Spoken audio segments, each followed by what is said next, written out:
Mamukasei muri Zimbabwe togashira muchirongwa chenyu chemasecret namaconfessions tadzoka zvekare nenyaya dzenyu. Alright, regai tipinde munyaya yekutanga. Tete makadi ini ndiri nherera ndakakura muorphanage ndikaendeswa kuchikoro kuHarare chaive chiri private school. Kwaiva namadhona mazuva acho who would pay for my fees.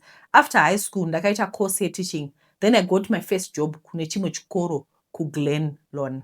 Ndakatanga kugara ndega and met a young man ndikabata pamviri. I told him akati it's okay ndokuroora, but in the meantime ufanogara nasisi vako. Zveshuwa he took me kunogara nasisi vake. She was a nurse and murume wacho was a dentist. Murume we aida vakadzi and my husband was not comfortable. Zvikanzi handei tinogara somewhere else. Eventually I gave birth and it was a boy. When my son was 6 months, murume akaenda kwaMutare kubasa. I received a call zvikanzi my brother is sick and zvekuma hospitals zvaramba saka aendeswa kuMasowe. So zvainzi panoda close family member weropa afambe naye. Me being young and naive, ndakafonera murume and told him the situation. He told me to wait until he comes home, then totakura Budi toenda nawo. So I thought aiwa zvekumirira weekend it's too much. Budi angafa. So ndakaita zvemusoro wangu and went to assist my brother without telling my husband. Ndakasvika pamba paBudi zvikanzi Budi vaenda kumashopu. Ndikati let's wait for him tiende, but the wife said no, we can just go tega so long imwe ropa muripo. So we left. Then tadarika tollgate, she said ane munin'a anoda kuendawo. Ndikati it's okay. Munin'a akasvika tikaenda pamba pamadzibaba. Madzibaba vakapfeka magemenzi avo tikagwadama pamberi pavo. Ndakataura kuti ndini munin'ina wemurume ari kurwara. Ndakanzwa kuti moda weropa saka ndauya. Vakapindura kuti imi vakadzi muri 3 mune mhepo dzakawanda pamuri. Bhudhi venyu vari nani? Mweya mutsvene vati ndibvise mhepo, but nemuromo. I didn't know much about Masowe, so I just said it's okay. Tete, I was a beautiful person with a beautiful voice. Rekuimba zvekuti if I sang in church, people would be amazed. Madzibaba vakaburitsa mugoti vakaisa mumuromo wangu vakatanga kundikwesha till I started bleeding. Ndikati aiwa ndakurwadziwa. Ropa rese madzibaba vaisa mumbiya. Ndikati aiwa musandidaro, but vakaita zvekundimanikidza and eventually ndakatanga kushaya simba. I told myself kuti kana ndiri kufa nhasi, this is it. Ndakabva ndadona zvekuti I could not drive home. Pakatsvakwa mota kundiendesa kumba. I got home and I was not okay. Ndaitadza kuita anything. Ndakafonera murume wangu and I apologized kuti I'm sorry kuti ndaenda kuMasowe kuya. Before ndisisi vake vakauya vakaona situation and it was bad. Ndanga ndakutadza kana kutaura. When they saw me vakachema vakandiendesa kuchipatara. Since Sisi was a nurse, ndakabatsirwa fast ndikaiswa muICU. I was bed ridden. I could not do anything except closing my eyes. Ndakapinda mukoma, and when I woke up after 4 months, I could not talk. I could only make my sounds. It got bad to a point vanhu vaifunga kuti ndafa. This was after the coma. One day I could not open my eyes or talk, but I could hear zvaitaurwa nevanhu. Doctor vakashedzwa vakada kuita zveemergency resuscitation and he pronounced me dead. Ndikanzwa vachiti time of death 1:45. Zvisinei murume wangu would come kumavisit every day. That day he was told kuti ngauye kumochari to identify the body, but I could hear all this and I felt like shouting kuti aiwa ndina kufa. Murume akaita naro akati I want to see my wife. He fought the nurses, they let him open sheet. Ranga rakandifukidza. Hamene kuti simba ndakarowana kupi, but I managed to move my hand and touch him. Vanhu vakavhunduka vakatiza. My husband started to pray for my healing. Ndakazobuda muchipatara. My husband would take me to therapy. My voice was basically gone. I was like a child learning to walk and talk all over again. I could not go to the toilet ndega. Someone would have to wipe me. I would have to be fed. Ndakaita kunge nyoka, like painobuda new skin, because all my skin was gone and started growing new. Muri yekumurume vakati ngatifambe tinzwe kuti what happened. Zvakabuda kuti ndaida kuuraiwa. My husband took me to live with his mother and I stayed there for 4 months. Inini, I was a blood donor and this helped me. Kunema listeners, if you can please donate blood, because when they realize I'm a donor, it was easy kuti ndiwane ropa. Vamwe vanorishaya and they die. I started to urinate in my blankets. Ndakarara, and my husband said he tried, but it's becoming too much for him. That's how we eventually left each other, but this man really tried. He sold motor to pay for my bills So takasiyana yedu. My son anogara nagogo, mama, vemurume. My voice is weak, sezvamuri kunzwa. I'm now a quiet person. I don't socialize around people. I've lost everything. I'm grateful I've healed. I had to move away from Harare because the memories were too much. I met another man and he loves me so much, though he does not know my story. We have a daughter together. Vanhu, please, let's pray. Kune vanhu vane utsinye kunze uko. Let us learn to pray. Wow.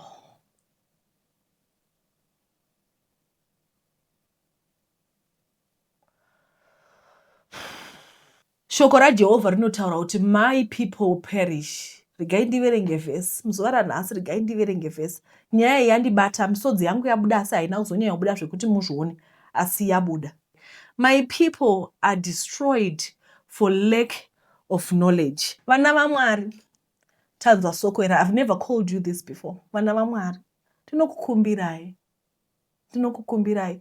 Maona Haidhi ataura kuti ndakanzwa kuti kwai bhudhi vangu vari kurwara, tikati chiregai tiende. Vakasvika kana vachinzi bhudhi vaenda kumagrosa. I thought kuti munhu ari kurwara zviya zvekutodaro. Munhu wotora mugoti. Kutora mugoti woisa mumuromo wemunhu, wokwesha. Wokwesha kusvika munhu akubleeda. And I actually understand kuti at this point, Haidhi, you were old enough to say no. Madzimai, kazhinji pamunoenda kumadzibaba vanozanzi in the last days kuchasimuka maprophets ari fake. Guys, let's open our eyes. Manigerian oti let's shine our eyes. Kana munhu achakwesha mumuromo wako kusvika wobuda ropa. Fade away, ndarwadziwa. Ndoda kuti ndiite so madzimai, vaya vanoda kubatsirwa because ndoza kuti vazhinji vakanditarisa. Munofara zvekuda kubatsirwa. Munogona kungomuka makuseni kwai handeitobatsirwa. Muri kubatsirwa chii chamuri kubatsirwa? Alright. Panyaya ndoda kubvunza kuti brother ndo vari kurwara but vatete ndo vakukweshewa muromo. For what? Ngatishandisei knowledge yedu, guys. Ngatishandisei common sense. Muri yeZimbabwe ndiri kungoti ngatishandisei common sense. Let us learn to be people vanoshandisa common sense. Ndarwadzwa zvisingaiti. Handitika? Ndarwadzwa. Ndoziva kuti pane vamwe vanonzi kwai takaenda kwamadzibaba, tasvika madzibaba akatanga kubata mhengo yangu akandibvisa penti. Mukangoona zvakuita zvava zvemapenti ka? Madzimai nhasi ndoda kukudzidza. Ndoziva kuti vazhinji venyu munoti munotaurisa, but Mwari God is not going to forgive me if I fail to tell you this. Madzimai, pane zvinhu zvinonzi maboundary. There are certain things that you can do. Yes, togona kuenda kumadzibaba, but if I une boundary, hanzi zvoni dzimba dzenyu, regai kuti explain maboundary. Dzimba dzenyu dzamunotaura idzi dzine muganhu. Kuti muganhu wangu uyu muganhu wangu dzine jurawo, marking a boundary. As human beings also, we have those boundaries, but they're not physical. Asi kuona munhu akubata mazamu. Ndakutanga kudzidzisa vakadzi vakuru, imimi vakadzi. Ndoti ndodzidzisa mwana wangu ane grade 5 kuti no one should touch your booby. Ndodzidzisa futi zvakare imi madzimai makuru. Madzimai, ndiri kukuudzai nhasi. Should anyone start touching your booby? Should anyone start saying remove your underwear? Patoshata. Kana muchienda kumadzibaba chiendeni nevarume venyu, handinoda kuenda kumadzibaba. Pano muri kutrasta, you're trusting these people with your lives.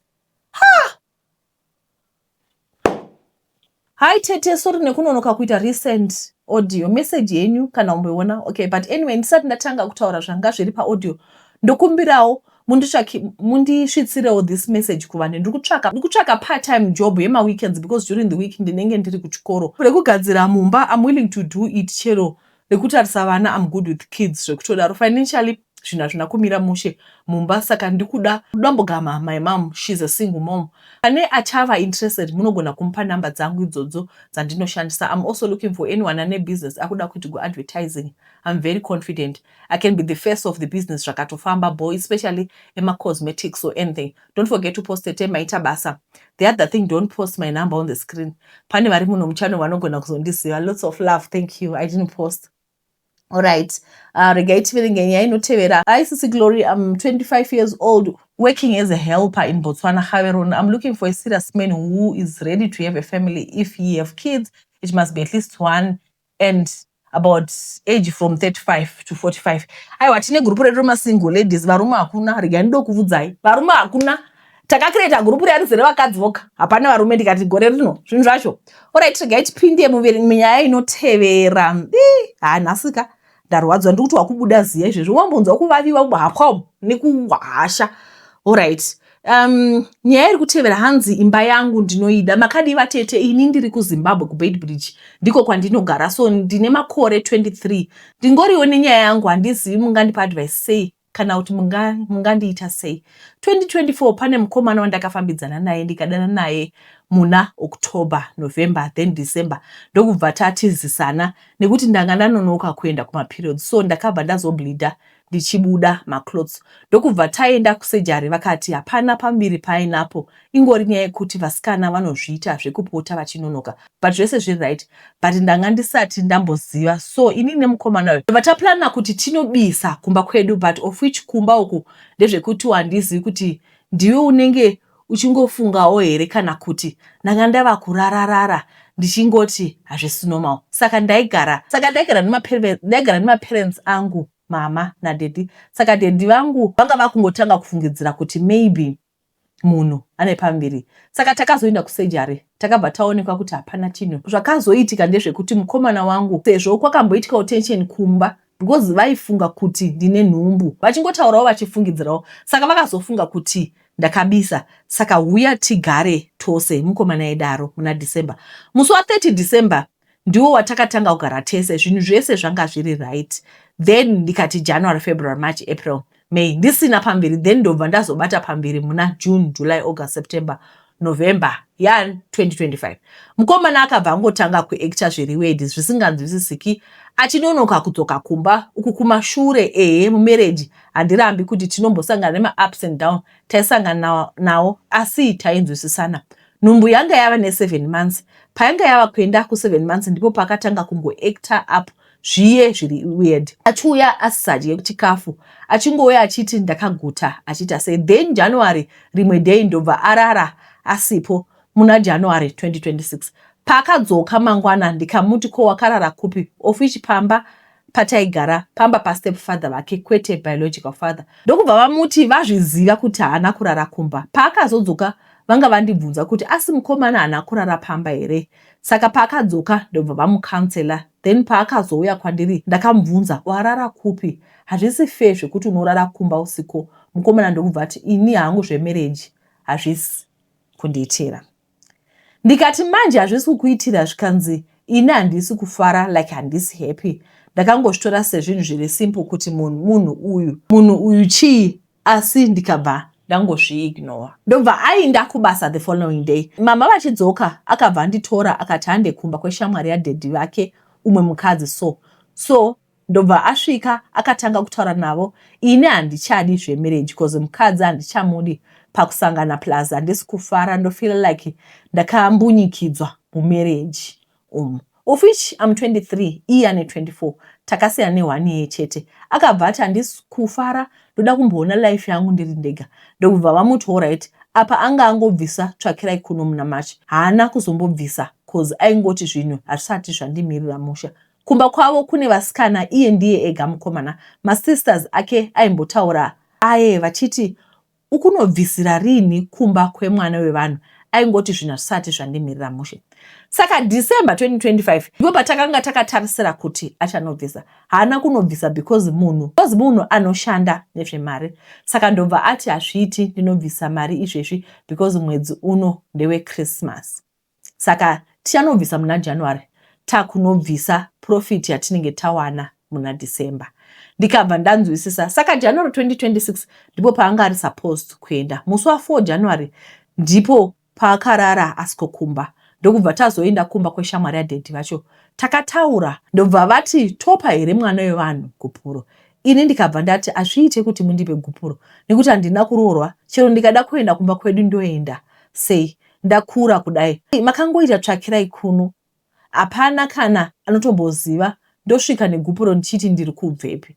Ndobva ati saka ini handichadi zvemarriage, ndoda kumbogara ndega, ndimboita life yangu, ndione life yangu ndiri one pasina umwe munhu. Vakabva vamuti itiudza reason zvikanzi ini ndini nditori nedambudziko because handichamunzwi pabonde. Vakabva vati reason yako haina kana musoro cause munhu ane pambiri pakura, saka ukuda aite maspams api chaiwo. Mukomana akabva ati plus anonyanya kundida sereki the way yaanondida nayo ndinoitya. Vakabva vamuti unozodzoka kana wava nereason kwayo. Ndobva ati izvezvi handingambokwanisi kurara naye pasame bed naye because ndamuudza mashoko akadai ko akazoita zvekuda kundikuvadza.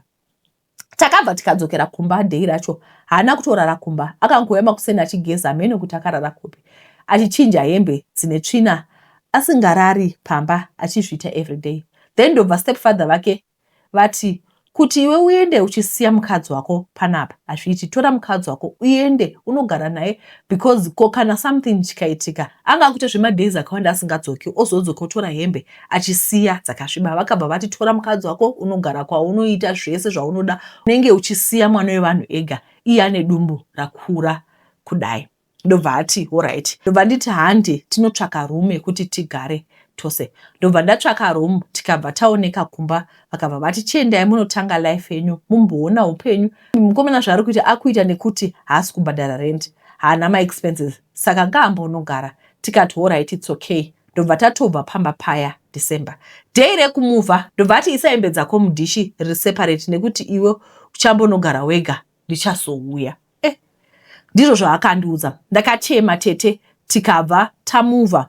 Ndokubva ndatanga kugara ndega. Akabva anditi ndakatsvaka room ndikaiwana saka ndava kugara ndega kuroom ikoko. Ndokubva ndamuti alright. Tete handirari anobhadhara rent pandinogara nekutenga chikafu nekuita zvese kuti kungoita like random calls kungocheka kuti munhu ari sei. KuWhatsApp ndikasaisa message haise hatombonditsvage. Anouya kumba ka2 pavhiki. Hatombogare maminutes akawanda. Anongoya achisiya mari yechikafu nemari zvese nepreparation yemwana akatenga. Izvezvi I'm heavily pregnant. Ndava ne9 months. Mukomana haasi kutombodzora tsvimbo. Ndakatombozama kufamba kuti ndibatsirwe. Tete zviri kuramba ndiri kutotadza kuzvigamuchira. Kwandiri kungofamba vari kuti inhumbu but handizozivi hangu because ndafamba kakawanda asi vari kungoti inhumbu achadzoka but then kumba akangosiya hembe dzaasingapfeki. Kumba kwedu kuti ndidzokere zvaikwanisika hazvo but ndikangokwanisa kutaura nadhedhi ndovakumbira urengero ndidzokere kumba but problem ndeyekuti ndini ndega musikana nemakomana 4 saka brother yangu muhombe anotogara ega saka ini ndanga ndatoroorwa ndikabva saka pamba panga pasara 3 boys namama nadhedhi then umwe wacho ari form 5 akabva atoenda kuchikoro kuboarding school so vakabva vati kuti titambise mari tichigara 3 rooms dzataigara hazvichaiti saka chiuyai tigare mu1 big room. Vakabva vamuva mu1 big room saka izvezvi maparents angu anogara mu1 room. Kuti ndiende kwavari ndinogara chaiti ndinogara nevabereki ndichidzoka ne1 room apa ndichidzoka nemwana apa haana kuzomboroora kana kuita sei. Handizivi anodzoka here sezviri kutaurwa nevamwe ikoko kuroom kwavari ari kutenga property saka handichazivi kuti ndichaita sei. Koti imwe reason yanga iri kuti mwana akure pane vabereki vari pamwe chete. Handidiwo kuita single mother. Tichingomurera tiri tese munongoziva kuti life yemusingle mother inoita sei. Mwana akangokura pana baba mwana anongokurawo paright but handichazivi ndongodawo advice yenyu. Handirambi hangu zvekuti be strong for the baby. That's a word but I'll be alone. Kumba havazvizivi ende zvinondi affecta sei because it's really hard, it's painful kuti unosiyiwa une nhumbu. Vanasisi vake vakambotraya kutaura naye but akasvika pakuvabloka achingoti hazvina basa then akazobudisa mamwe mashoko ekuti uyu ndiye akandifosa kuti tigare tese. Apa chero kuchinzwa kafosewa tete gore rese wakangogara nemunhu wakafosiwa naye kusvika pakuita pamberi. Tete zvinondirwadza ndogara ndichichema everyday. Mama vangu vanenge vachinditi be strong. Ndova strong sei iye achiposta atori kumafaro ake achinakirwa inini I'll be alone kumba. Apa dumbu rakura handichakwanisi kuita anything ndorara ndega. But upenyu huri kundiremera handingaiti single mother 23 handitozivi kuti ndoita sei ndodawo advice. She's 23. Nyaya iripo ndeyekuti adzokere maparents it's an unstarter. Kuve maparents chero vamwe 2 vasara vana vakura zvegomugogara mu1 room sei but iyozvo inyaya dzavo dzekumba kwavo hatinei nadzo asi ndangoti ndarike nepo. Alright. Nyaya iripo ndeyekuti zvoitwa sei.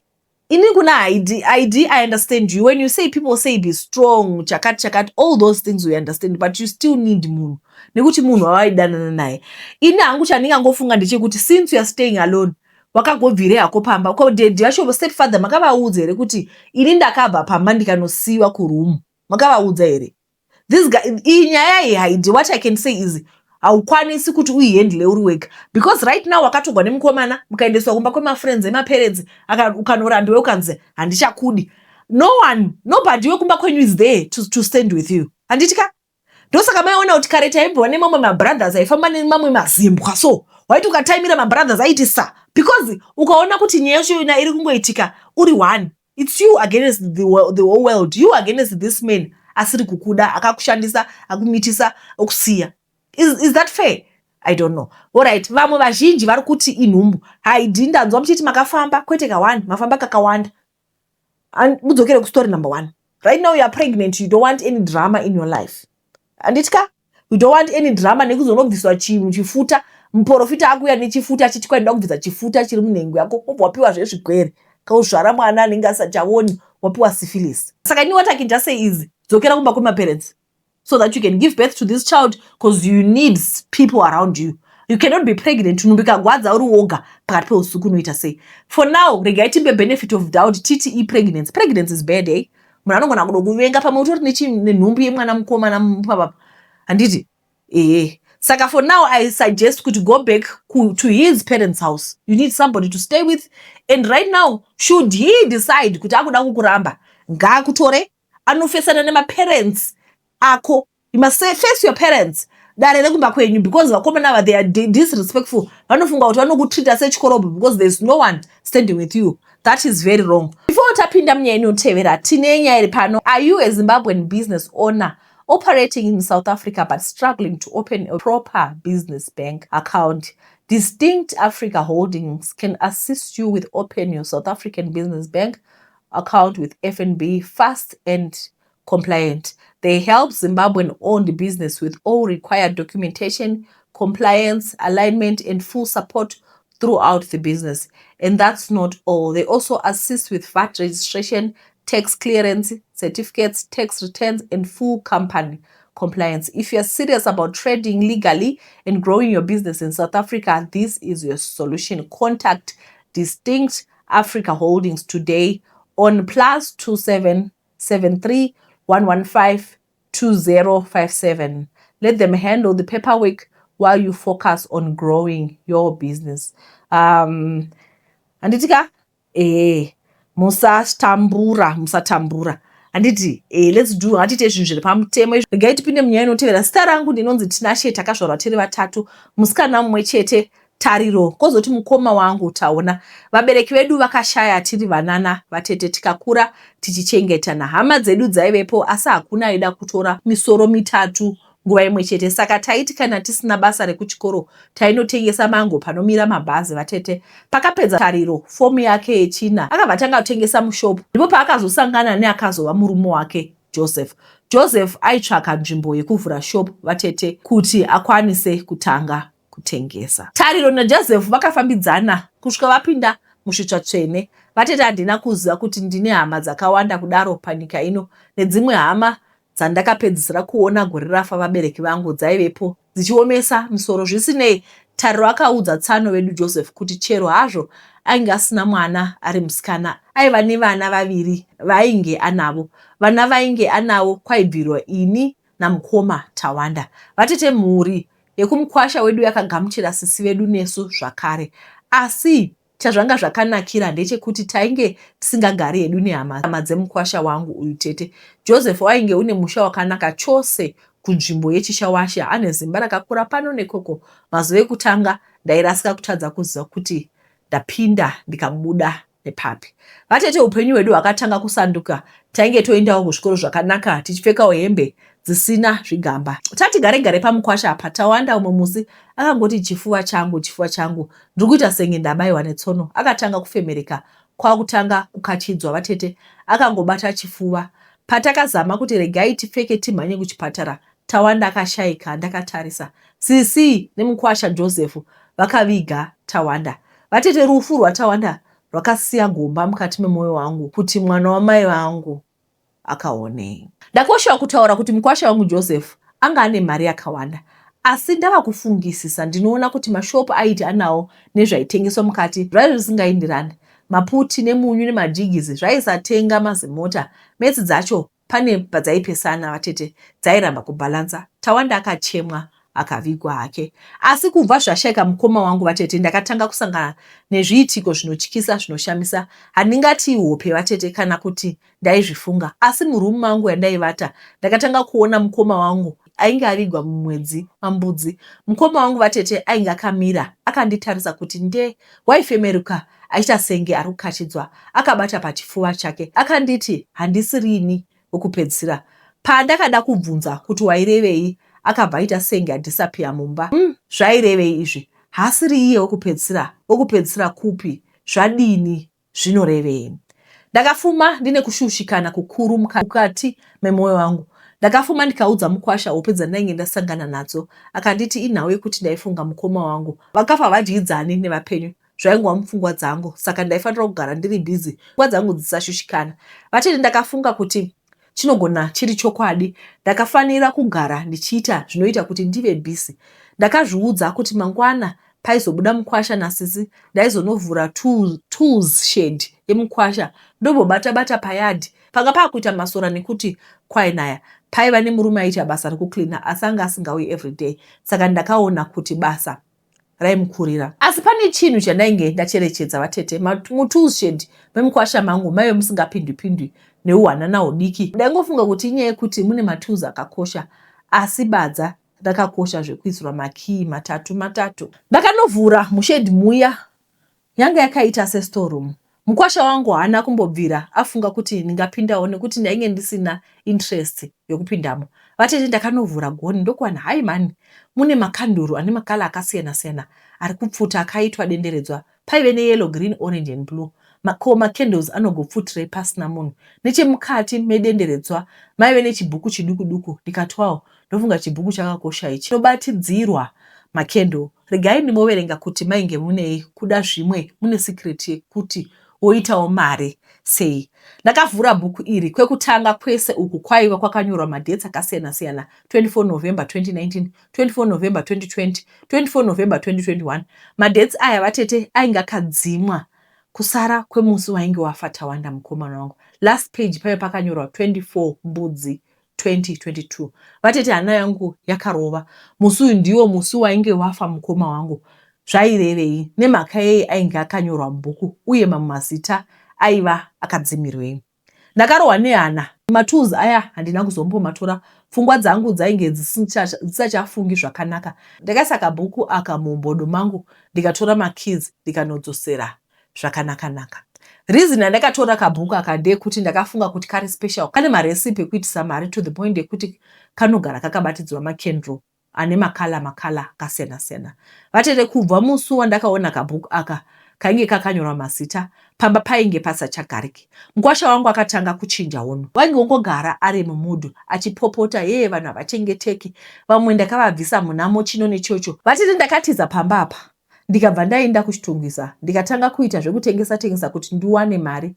Zvakange zvisina kufanana neimba yemukwasha wangu, asi ndaifunga kuti ndaizowana rugare, asi kwete, kwaiva kufunga kwangu. Kuuya kwehope dzepiri zvakare vatete. Ndaida senge ndadzokera kumusha kwachivi. Mukicheni mabereki vedu ndakanzwa kuchema, ndikaringa ndichitarisa kuti chii chaitika. Mukicheni maisava nevanhu asi mainzwika kuchema. Ndakazodunura dengu vatete ndikaona Tawanda akadzoka kuita kamwana kadiki kapfupi. Akanditi zvakare handisi ini wekupedzisira. Hope idzi dzairamba dzichidzokorodza. Dengu iri taimbotamba chamuhwande tichiri vana, asi nemhaka yei vatete ainge achiita senge asanduka kuita mwana mudiki. Takadzoka kechitatu hope idzi. Mukoma Tawanda akanditarisa asingachakachidzwi. Akanditarisa zvakare akanditi handisiri ini wekupedzisira.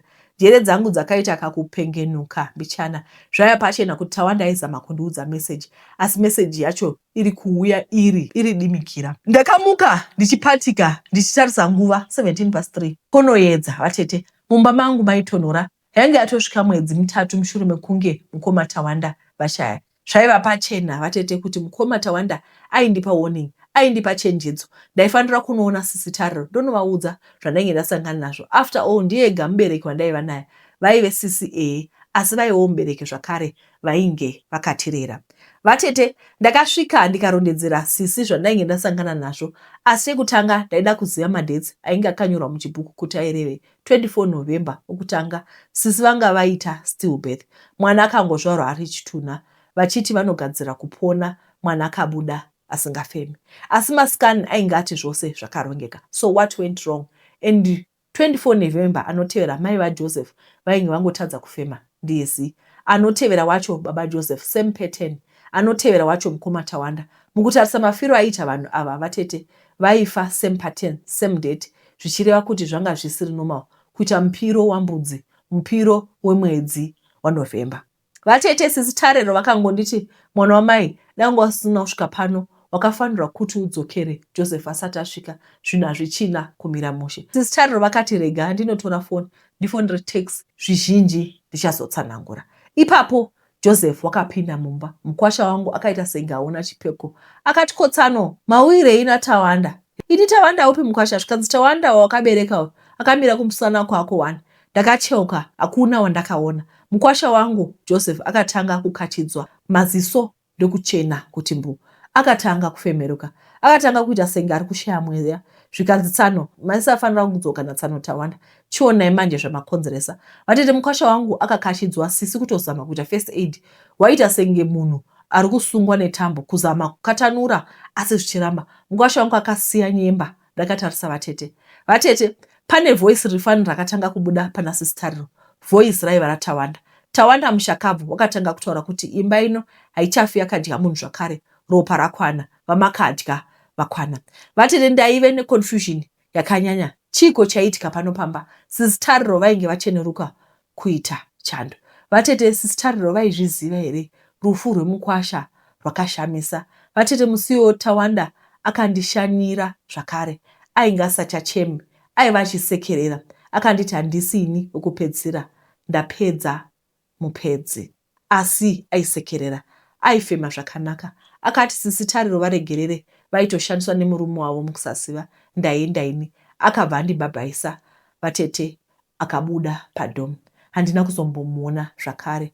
Vatete ndakatanga kuvata hupi dzakanaka musiwo, asi ndikafunga mupiro yaNovember, mupiro yambudzi, ndinonzwa kumerera. Ndatarisa nyaya dzedu ndiri kuona kunge ndipo padzaperera muzuva ranhasi. Kana kuri kuti nyaya yenyu ndaisiya, please let me know. Muupenyu tinosangana nezvinhu zvakawanda zvakasiyana siyana. Asi ndinoda kungoramba ndichingokuyeuchidzai kuti zvakanaka kuva vanhu vane relationship naMwari. Uyezve kana kuri kuti anything pane choda kuitika, madzimai, let's learn to be assertive. To be assertive kuti aiwa, no. Ndoziva kuti generation yedu iyi chidzokera mumashure hatisi vanhu vakambodzidziswa kuti aiwa kana kuti no. Let's learn to observe boundaries. Let's remember kuti pamberi paJehovha tese takafanana. Let's learn to have a relationship with God so that tinogona kuzvinamatira tega. Mwari atibatsire. Hapana saramusi randichakupai inini personally. Hapana saramusi ramuchapuwa napastor. Hapana saramusi ramuchambonopiwa namadzibaba. Nhasi ndabatikana nenyaya dzandaverenga. Ingadai Mwari akuitirai zvakanaka. Tichadzoka zvakare muzuva ramangwana. Vari kuTikTok ndoziva kuti vazhinji munongobvunza kuti vatete nditumire here nyaya pano. Tumirai nyaya kuTikTok.